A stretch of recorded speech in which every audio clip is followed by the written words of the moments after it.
女神异闻录里最有问题的学校竟然是这所高中。上期我们盘点了 P 系列最牛马高中生，那么这次我们把视角放在老师身上。毕竟除了学生之外，我们 P 系列的教师队伍也是人才辈出，有的人只是上课跑题，有的人开始拿职位给自己谋方便，还有几位直接把教书育人升级成了诲人不倦。所以为了看看哪所高中的教师队伍问题最大，我把 P1 到 P5X 6所学校里所有的教职工都拉了出来，给他们做了一次年度考核。这次一共设置了7项指标，除了帮助过主角团的老师可以加2分之外，其余的都是扣分项。最后把每所学校的分数进行总和排名。现在大家也可以盲猜一波，最有问题的学校会是哪一所？那么话不多说，我们开始公布排名。第6名 P1 的圣艾尔敏学园，最终得分2分。作为本次考核唯一一所正分的学校，这宝贵的得分全靠保健老师吉野夏美。不管走哪条路线，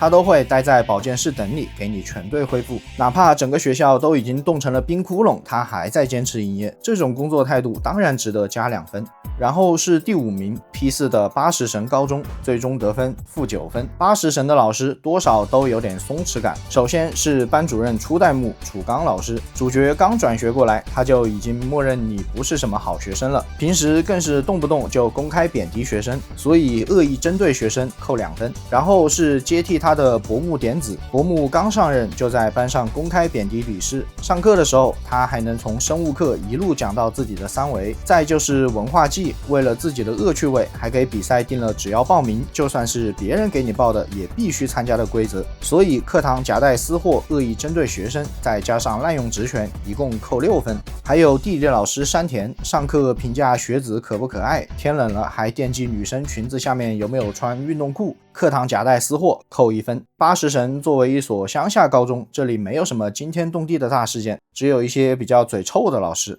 第4名是 P5X 的几瓜学员，最终得分-12分。首先是教导主任岳建礼，他不仅长期让李子这个学生帮忙处理学校事务，还因为赌博利用升学推荐名额来收取家长的好处，滥用职权扣3分。然后是片山久卫，作为主角的班主任，他一直都很关心学生，后来在知道主角团的怪盗身份之后，他也成了协助者，继续在学校里给他们提供帮助。而且片山老师连师生边界都把握得相当清楚，主角如果向他告白，他会直接拒绝，这一点建议隔壁学校的某个班主任重点学习一下。可惜这点加分很快被另一个人一脚踩没了，那就是明石金。他表面上是学校的顾问，实际从进入学校开始就在暗中调查怪盗团，为了让怪盗团现身，把一直和自己唱反调的片山老师当成了诱饵，通过引导舆论给他上压力，逼得他停职，最后心理崩溃，产生殿堂。随后在明石发现李子开始调查自己之后，还造谣他家里给学校送钱，所以针对学生滥用职权，再加上严重伤害他人，一共扣11分。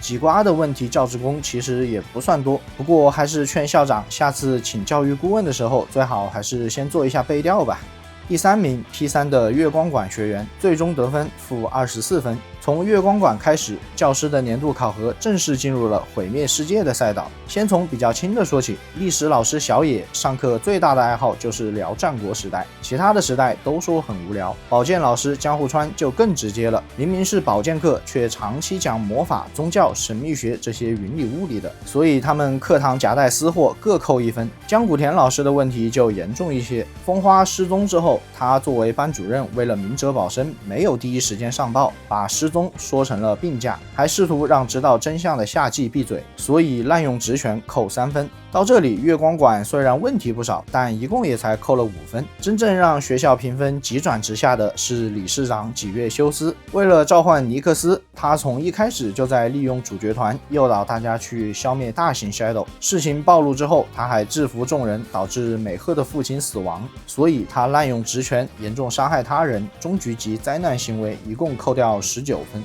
顺带一提，班主任鸟海老师，他虽然喜欢上了自己的学生，但至少在现实中守住了那条线，这次就没有给他扣分了。所以月光馆的问题非常有层次，老师负责浪费学生的时间，学校领导负责终结全人类的时间。第2名 P2 队的七姐妹学员最终得分负25分。首先是校长反骨孝治，为了长头发和受到学生的喜爱，他借助了 Joker 的力量实现愿望，还利用职位之便配合假面党的行动。等剧情推进到了钟楼，反骨更是亲自下场与主角团开战，滥用职权加上伤害他人，一共扣9分。而真正把七姐妹送上决赛圈的是历史老师冈村真叶，他对已故的江原老师一直念念不忘，之后更是走火入魔，从研究预言变成了亲自实现预言，最后用朗基努斯之枪刺中午夜，造成了他的死亡。而这一枪不光捅出了世界末日，还捅出了 P2 的下一步罚，所以他严重伤害他人加上终局级灾难行为，一共扣16分。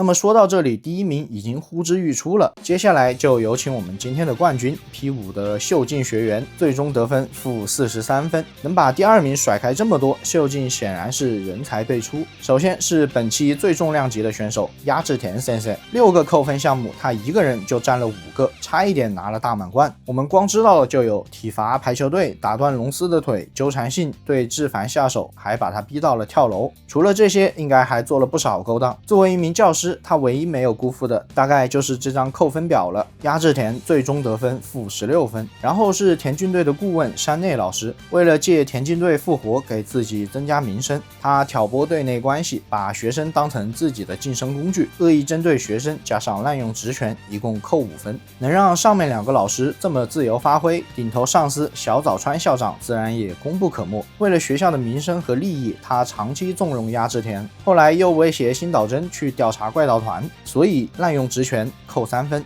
接下来又是老熟人，川上老师倒是帮了主角很多，洗衣服、做咖啡，甚至还能通过按摩让晚上多出一个行动槽。但他也会利用课堂给 Joker 摸鱼开绿灯，滥用职权的3分肯定是要扣的。然后面对 Joker 的表白，川上老师还是没能守住师生之间的那条线。鸟海老师最多只是有想法，片山老师面对学生的告白知道明确拒绝。川上老师明显是选择了第3种教学方式，师生关系越界再扣4分。川上老师最后得分负5分。其实到了这里，秀静已经可以拿冠军了，但皇家版又加入了一位得分王丸喜拓人。作为心理辅导员，丸喜前期确实帮过 Joker 不少，但到了第3学期，他的心理辅导已经从帮人解决烦恼升级成了直接替别人解决人生。最后丸喜也站到了怪盗团的对立面，与他们展开了最终决战，所以丸喜最终一共扣14分。只能说秀静这个冠军拿的还是非常有统治力的，不仅分数遥遥领先，扣分人数也是所有学校里最多的，从上到下能出问题的岗位基本上都给你覆盖了一遍。所以说秀静这个阵容短期内是没有学校可以超越了， P4R 肯定没戏，只能看 P6 的教师团队能不能再创巅峰吧。不知道这个最终排名和你预期的是否一样呢？如果换做你会给他们怎么打分？